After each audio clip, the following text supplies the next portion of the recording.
Again, welcome this evening. We are so happy that you've joined us. This session is available in both English, Spanish, Portuguese, Haitian Creole, and in Mandarin. And I'm sharing some details on how you can find interpretation in the chat. But you'll be able to find a globe at the bottom of your screen that says interpretation, or you may need to hit the ... more, and then you can choose interpretation and choose to listen to the rest of the session in the language that you prefer. And those different language recordings will be available after the session as well. Today, we're going to start with a very quick overview. And when I say very quick, I mean very quick. I think we have 3 or maybe 4 slides just to share what is in scope for these proposed regulations that are out for public comment at the moment. And this is one of the opportunities that folks have to be able to share their comments on the proposal that EEC put together. The other way that folks can share public comment is through writing, and that information is available on our website. So after that short presentation, I will start calling on folks. So you can use your hand to raise your hand, and we will call on folks in order. Folks will have 3 minutes to share their comment, and then we'll move on to the next person. So that is how this evening will go. So without further ado, I'll pass it over to Rob Orthman and Tyrese Nicholas to get us going and share, again, some brief information about what is in that red line and in the proposal. But the full document is available on our website. There's a clean version as well as a red line where you can see the track changes of what was changed. So I will share my screen and pass it over to you, Rob. Great. Thank you, Eugenia, and thank you everyone for joining us this evening. We're really excited to have you with us and to continue this public comment and review process, which has now been going on for a couple of weeks and will continue through February 15th, I believe. So my name is Robert Orthman. I'm Deputy General Counsel here at EEC. I'm one of the attorneys that has worked on this Child Care Financial Assistance regulatory update. Also, and we'll touch on this very briefly, but was one of the lead attorneys involved in the large-scale revisions of our child care financial assistance regulations that took place started about 2 years ago, which some of you may be very familiar with as well. I also want to note my colleague, Assistant General Counsel Stephanie Collmore, who also is here listening and also has been very intimately involved in a part of this process throughout. So you can go to the next slide if you please, Eugenia. So why are we here? The biggest reason we're here is because in last year's budget, so this is the current fiscal year, but in the budget that began on July 1 of 2024 and will run through June 30 of this year, the legislature passed with the budget certain requirements that essentially codify the Child Care Financial Assistance Program. As most of you know, EEC has been providing child care financial assistance as a recipient of federal funds for many years.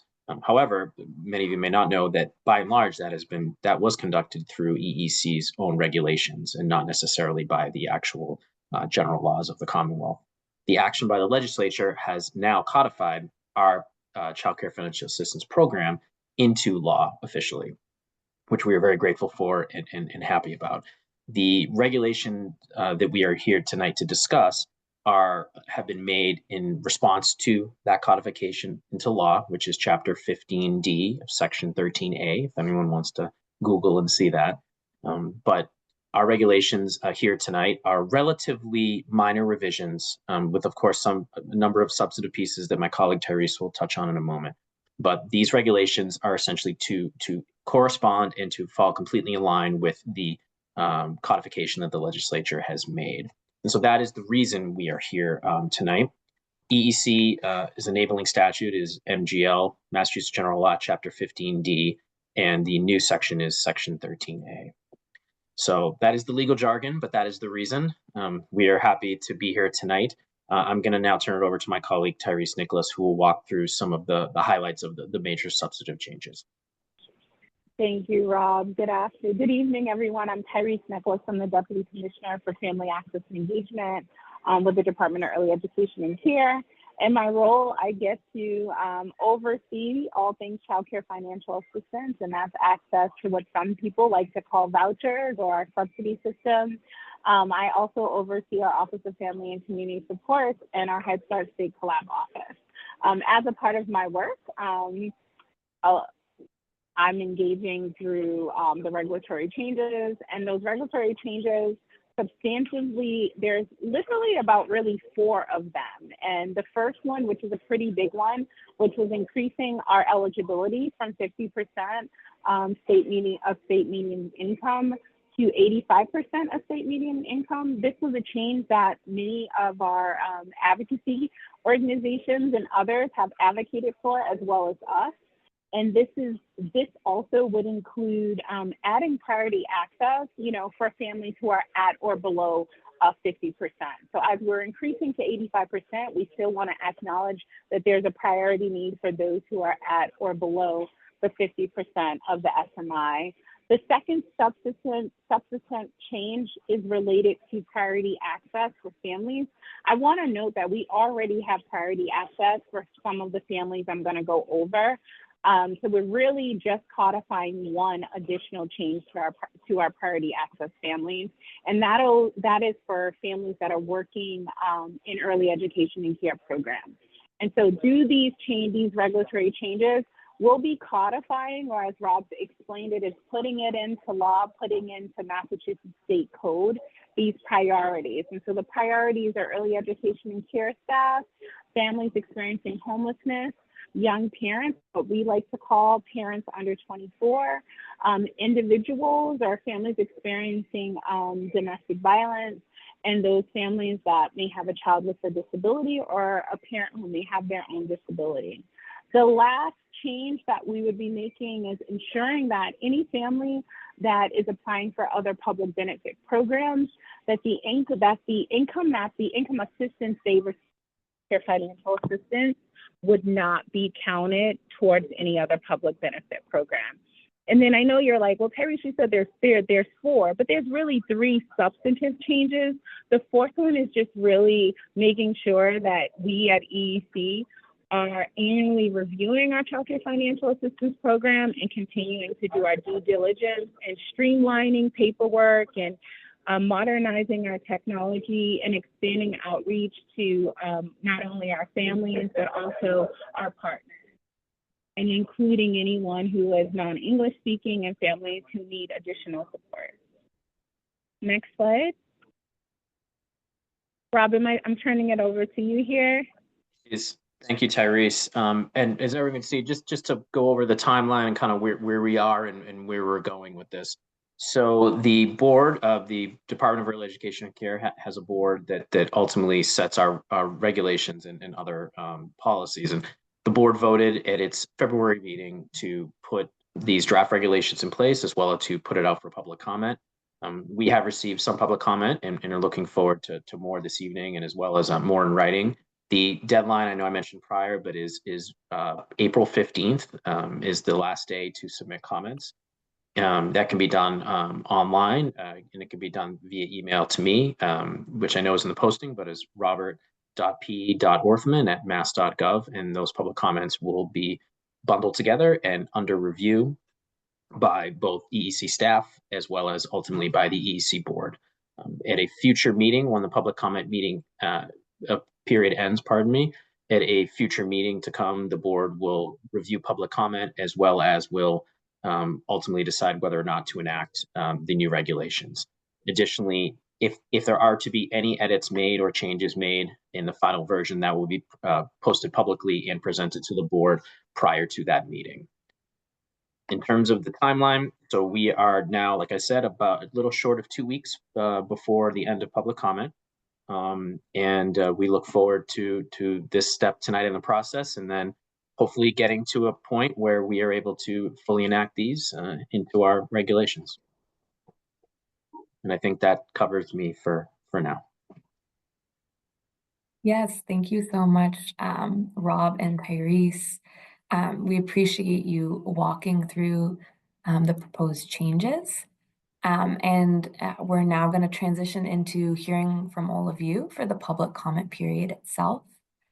I do want to say I am speaking slow, and I hope that you all can join me in speaking maybe slower than feels comfortable as well, because we do have interpreters in all of our different languages, and we want to make sure that they can hear you clearly, and that if your colleagues go back to watch the video, they can get the best version of what you're sharing in any of the languages. So just a friendly reminder, I may jump in to ask you to speak slower, just so that we can make sure we can capture all of your comments.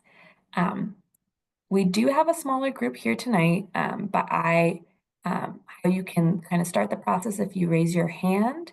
Happy to call on you, and we'll just hear from folks one by one. And again, this will be recorded and made included in our public comment period. So for whoever wants to go first, we're happy to hear from you.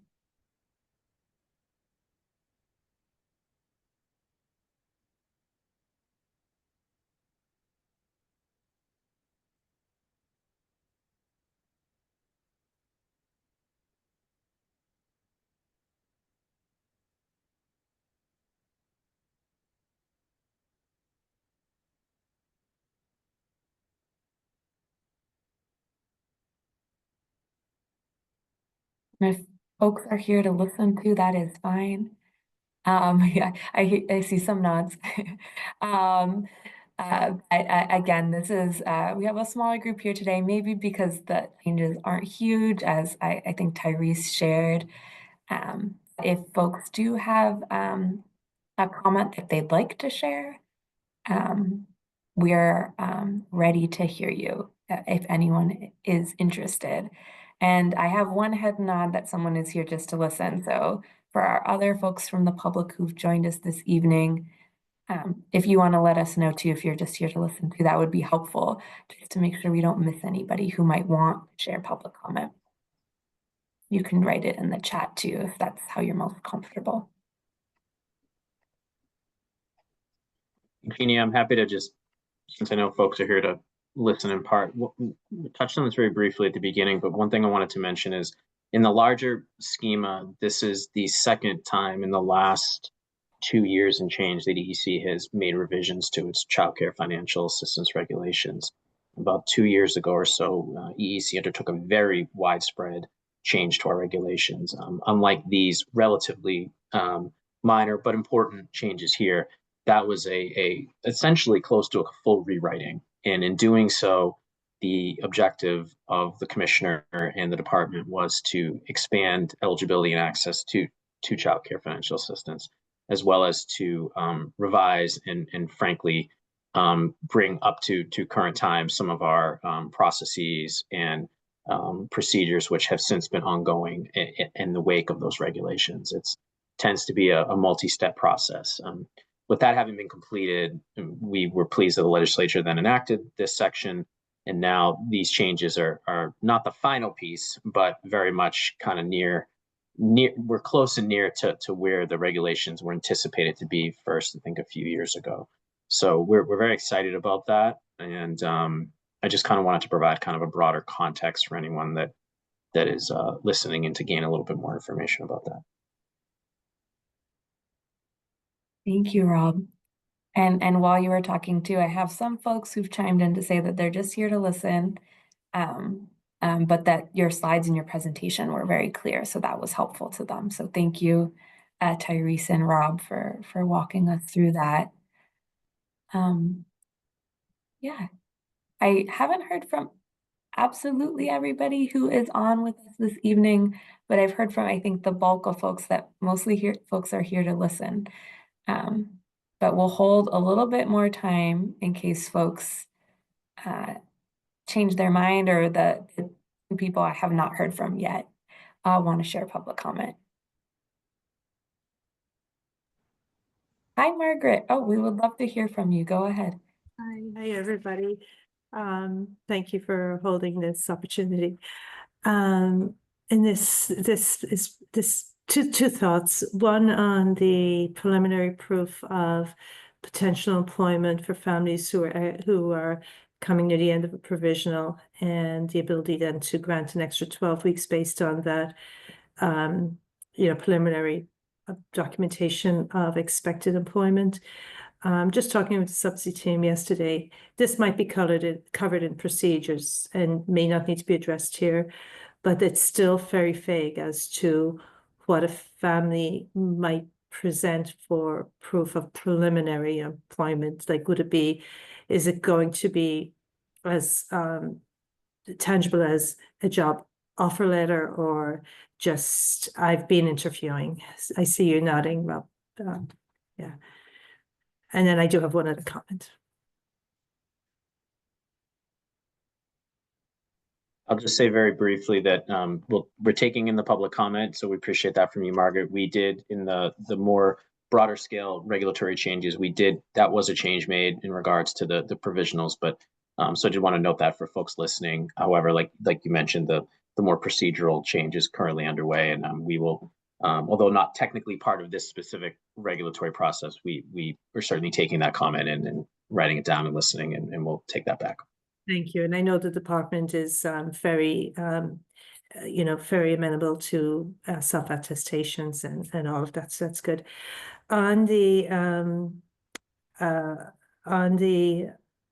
codifying that childcare assistance will not count as income for other benefits for families, does that also apply to tax income? Because currently and historically, a family receiving a subsidy, that subsidy amount could be counted as income for tax purposes. And I see in the language it says the proposal is that it will be counted for other benefits, but does that extend to the tax code for families?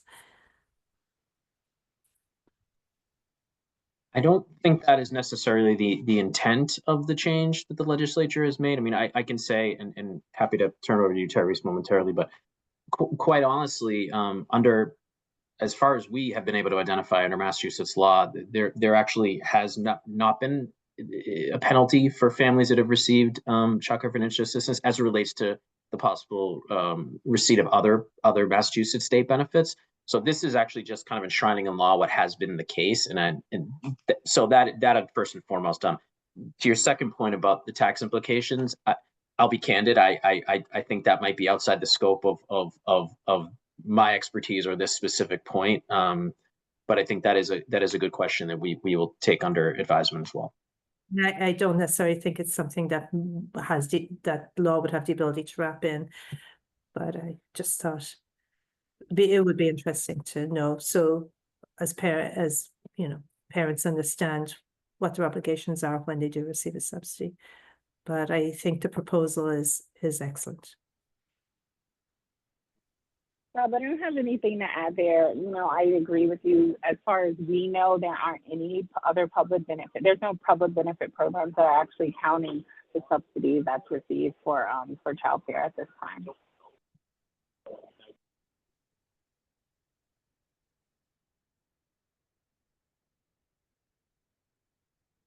And thank you for your comments, Margaret. Very helpful to us as always. Appreciate the comments and the questions as well. And Margaret, I'll just add, I mean, I know you're here this evening, but certainly if you have other thoughts or things you want to put down in writing and email, you can feel free to do so. We're writing down and logging everything that's said here tonight as an official public comment anyway, but just wanted to note that both for yourself and for anyone else that's here. Thank you so much.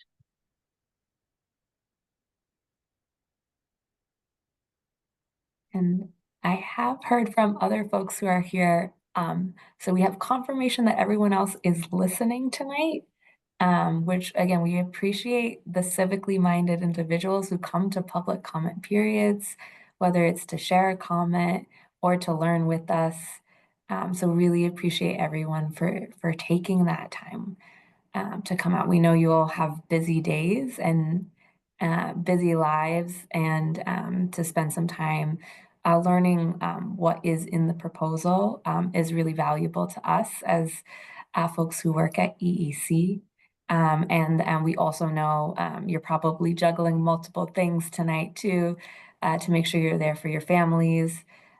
So we appreciate everyone's time. We'll stay open a little bit longer if anyone changes their mind and is compelled to share and take Margaret's lead. But if folks don't have anything, we'll probably wrap early. If there's no other comments, we always like to at EEC hold a time where people can share comments spoken and in writing. So there's different options for folks who might want to share their feedback with us on really important things like regulations that don't get changed that often. So we appreciate it. And although this one has gotten changed recently and now again, but that is not typical, I'd say. Regulations are our stickiest form of government, which is good.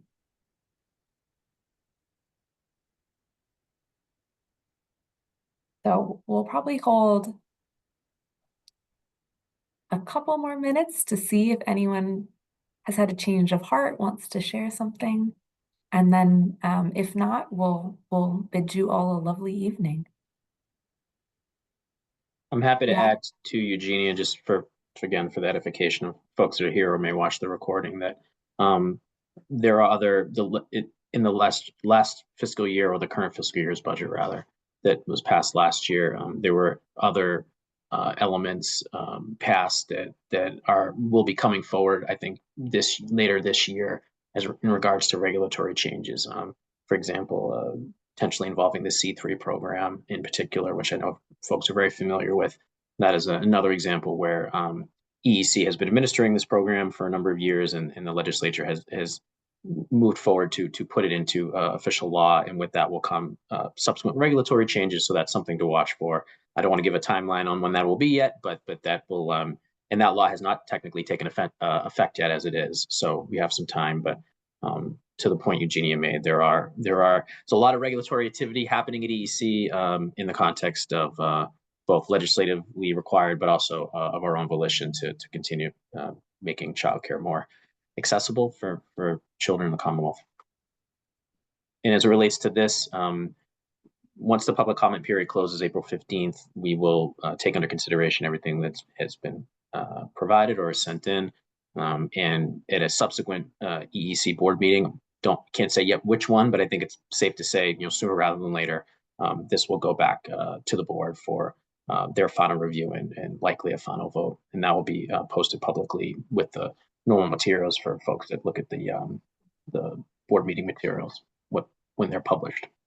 Yeah, and I will make sure to email everyone who attended this evening to let you know when we'll be going to the board with the final proposal, since we have your email addresses from the registration.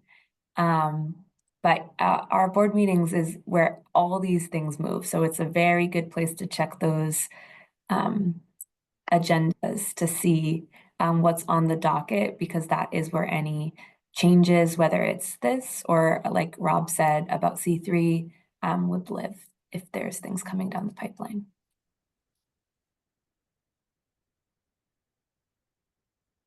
Hi, Maria. Hi. I'll just, not really anything meaningful, but I just want to recognize and acknowledge, I guess, that these changes, it's really refreshing to see changes that are really aimed to increase access and to build trust with families, and that are understanding of some of the barriers that existed before and that are removing them. So those of us that have been in the field for a long time, welcome this very much.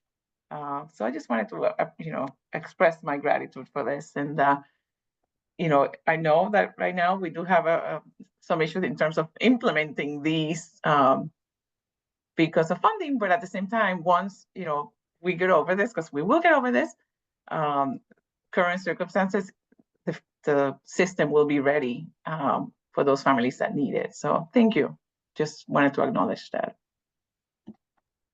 Thank you so much. And thank you for your leadership as well. I think a lot of folks, I think on this call have advocated for change in this space for a long time, and we hope you're seeing the foundation being built of your advocacy.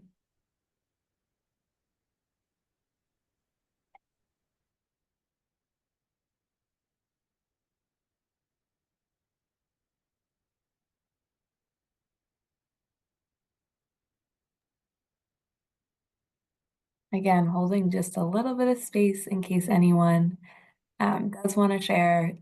If not, again, we're happy to send you on your way for dinner or whatever you have planned this evening.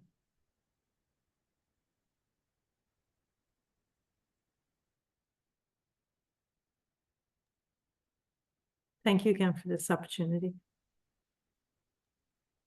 Thank you. Yeah, good to see you.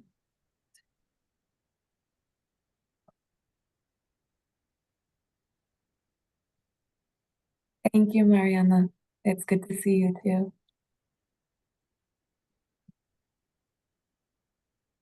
All right.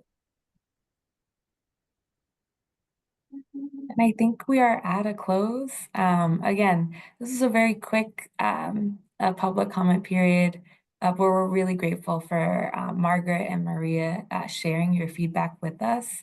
It's helpful to know when we should take a look at things or if we're on the right track. So really appreciate the time you took this evening. For those who might be watching the recording later, the public comment period again is open till April 15th. Linked on the video will be the link where you can find the details on how you can submit a written public comment in case you missed the live session. So thank you all for your time. Have a great night. Thank you for joining us.